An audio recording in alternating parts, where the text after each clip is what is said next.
Olá, meus queridos, tudo bem? Olha só, peguem a apostila, peguem o material de vocês necessário para que vocês façam a correção, lápis, borracha e acompanhem o capítulo 14, pois a partir de agora nós iniciaremos a correção, certo? Lembrem-se que o capítulo 14 vai começar a trabalhar as questões a respeito do predicado verbal, o que é predicado, quais são os termos essenciais da oração, como é que eu faço para reconhecer um predicado verbal, um predicado nominal. Tudo isso será cobrado, certo? Conforme nós vimos em aulas anteriores, o conceito de predicado verbal é aquele onde nós temos ali a separação dos termos essenciais da oração, sujeito e predicado. Com essa separação, nós classificamos o sujeito, que nós já estudamos os tipos de sujeito, e após nós classificamos os tipos de predicado, certo? E aí você verá se é predicado verbal, se é predicado nominal ou se é predicado verbo nominal, certo? E aí observe todas as caracterizações. Predicado nominal, eu tenho o verbo de ligação, observa a tabela, mas predicativo do sujeito, que é uma atribuição, uma caracterização dada ao sujeito. Já o predicado verbal é aquele onde eu tenho um verbo de ação, um verbo nocional na estrutura da oração. Isso separando também sujeito de predicado, certo? Então você vai observar o verbo que não pertencer à tabela dos nominais poderá ser um predicado verbal, porque ele funciona como um verbo de ação, certo? Vamos observar a primeira questão. Leia esses ditados populares. A justiça tarda, mas não falha. A ociosidade é mãe de todos os vícios.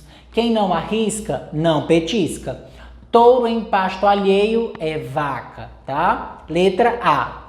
Localize os verbos nos ditados populares.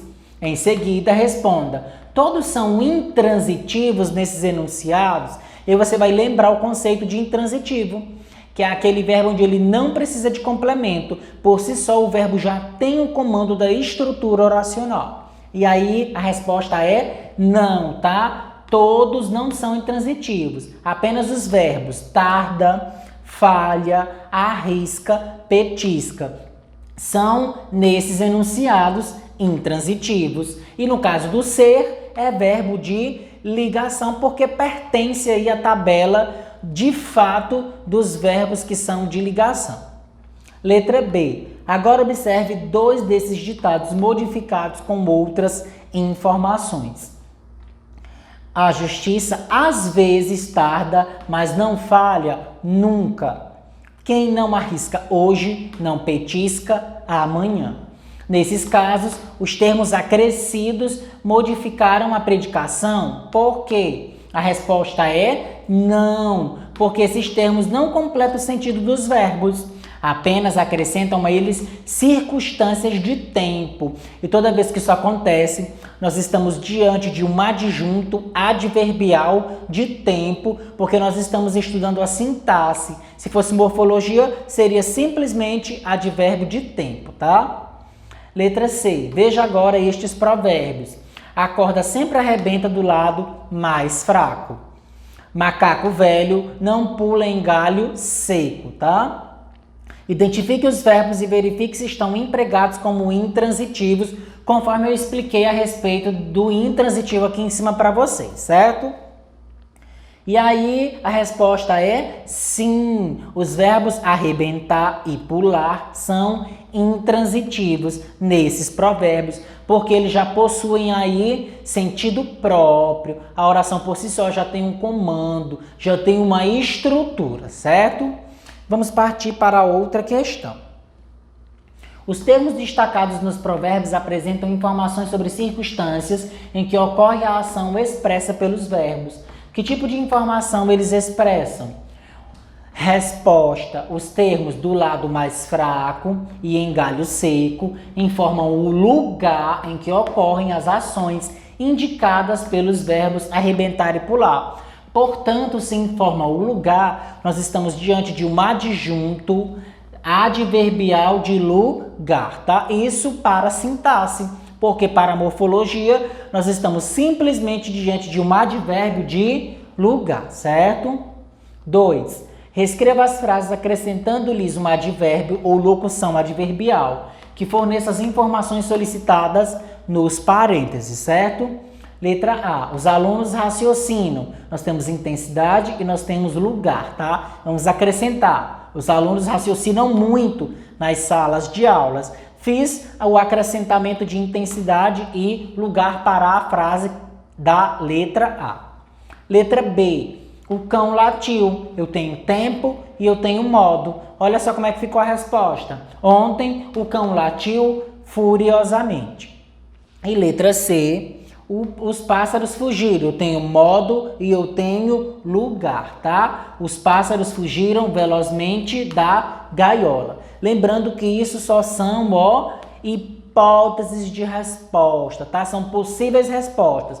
Você de casa pode ter colocado outras e aí verifique se você colocou os advérbios ou locuções, tá? No local correto e usou elas de maneira correta também.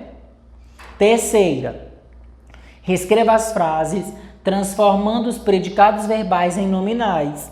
Veja um exemplo. O atleta cansou. O atleta está cansado.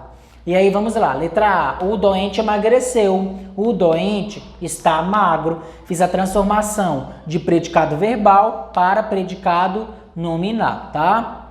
As frutas amadurecem facilmente durante o verão. As frutas ficam maduras facilmente durante o verão. O chocolate amoleceu na panela. O chocolate ficou mole na panela. Transformando aí. Letra D. O céu avermelhou no final da tarde. O céu ficou vermelho no final da tarde, certo? Então aí nós respondemos a terceira questão. Vamos partir para a próxima questão. 4. Na 4 ele pede para ler esse texto e aí diz o seguinte. O título do texto é Céu, tá? Saiu com a filha para dar um passeio junto ao mar. Depois de olhar o horizonte por algum tempo, a menina perguntou: "Ó mãe, quando os gatos morrem, para onde vão?" A mãe fez uma pausa e respondeu de forma meiga: "Filha, os gatos quando morrem vão para o céu." A miúda não quis contrariar a mãe, mas ela sabia que se assim fosse, o céu estaria cheio de gatos e não de nuvens. Letra A. Na primeira frase do texto, há dois verbos. Identifique-os e classifique-os quanto à predicação, ou seja, quanto aos tipos de predicado, tá? Se houver verbo transitivo, indique seu complemento. Vamos lá verificar os verbos. Saiu é um verbo intransitivo. Dar, verbo transitivo. Complemento do verbo dar, um passeio, tá? Então, coloque isso na letra A da quarta questão. Letra B. Na frase, a mãe fez uma pausa e respondeu de forma meiga, indique a expressão adverbial e substitua-a pelo advérbio pertencente à mesma família de palavras. No caso, a expressão é de forma meiga e o advérbio meigamente, fazendo aí a substituição, que ficaria... No caso, respondeu meigamente, tá? Fazendo aí a substituição. É só vocês substituírem forma meiga por meigamente, tá? E a letra C diz o seguinte. Elimina a expressão adverbial da frase. Filha, os gatos quando morrem vão para o céu. Em seguida, responda se o sentido foi prejudicado e por quê. Então, no caso... essa letra C, como é que ficaria? Ele pediu para fazer a eliminação da expressão adverbial, que no caso seria quando, tá? Indicando aí tempo. E aí, se retirar, vai sofrer um prejuízo, porque não vai situar quanto à questão do tempo, certo? Entendido aí de casa? Então, pessoal, por hoje é só. Espero que vocês tenham gostado. Acompanhe as redes sociais da Agenda Edu e não esqueça, olha só, faça a marcação de onde nós paramos, tá? Porque na próxima aula daremos continuidade com a resolução do exercício, ainda do capítulo 14. Fiquem com Deus e até a próxima.